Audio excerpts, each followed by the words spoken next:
দায়িত্বের ৪ মাসে মূল্যস্ফীতি নিয়ন্ত্রণ করতে না পারাকে সরকারের ব্যর্থতা হিসেবে দেখছেন প্রধান উপদেষ্টা ডক্টর মোহাম্মদ ইউনূস।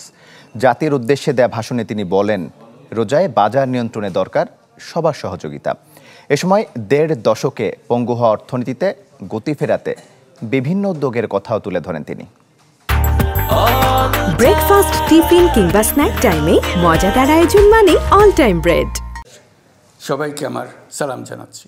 গেল ৪ মাসে কতটুকু এগোলো আর্থিক খাতের সংস্কার, তারই খানিকটা উঠে এলো প্রধান উপদেষ্টার ভাষণে। বলেন, অনিয়ম, পাচার আর লুটপাটের মাধ্যমে পঙ্গু করে ফেলা হয়েছে পুরো ব্যবস্থাকে। বিপরীতে স্বজনপ্রীতি আর তোষণের মাধ্যমে গড়ে তোলা হয়েছে বিশেষ গোষ্ঠীকে।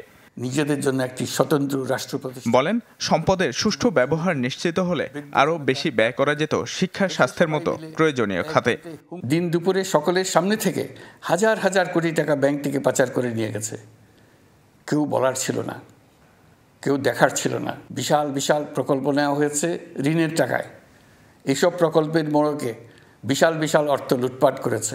নির্দিষ্ট কিছু গোষ্ঠীকে সুবিধা দিতে যে পরিমাণ কর ছাড় দেওয়া হয়েছে, সেটা অর্ধেকে নামিয়ে আনা গেলে দেশের শিক্ষা বাজেট দ্বিগুণ, স্বাস্থ্য বাজেট ৩ গুণ করা সম্ভব ছিল। মূল্যস্ফীতি নিয়ন্ত্রণের ব্যর্থতা স্বীকার করে ডক্টর ইউনূস বলেন, বেশ কিছু পদক্ষেপ নেওয়া হলেও তা সাধারণ মানুষের অনুকূলে আনা সম্ভব হয়নি। তাই আসছে রোজায় সহযোগিতা চাইলেন অংশীজনদের। মূল্যস্ফীতি নিয়ন্ত্রণে সরকার আন্তরিকভাবে কাজ করছে, স্বীকার করতে দ্বিধা নেই। এক্ষেত্রে কাঙ্ক্ষিত সাফল্য আমরা এখনও পাইনি, তবে আমার বিশ্বাস মূল্যস্ফীতি শিগগিরই কমে আসবে। গত কয়েক মাসে বাজারে কিছু পণ্যের দাম বেড়েছে। আমরা সরবরাহ বাড়িয়ে, আমদানিতে শুল্ক ছাড় দিয়ে, মধ্যস্বত্বভোগীদের দৌরাত্ম্য কমিয়ে এবং বাজার তদারকির মধ্য দিয়ে জিনিসপত্রের দাম কমিয়ে আনার চেষ্টা করছি।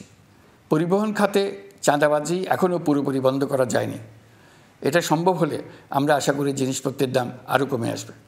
রপ্তানি আয়, রিজার্ভ ও প্রবাসী আয়ের ইতিবাচক ধারার কথা উল্লেখ করে প্রধান উপদেষ্টা জানান, শৃঙ্খলায় আসছে ব্যাংক ব্যবস্থাও। অর্থনীতির সাফল্যের ব্যাপারে দেশে এবং বিদেশে আস্থার সৃষ্টি হয়েছে। ইমদাদ হক, চ্যানেল 24, ঢাকা। মহান আল্লাহ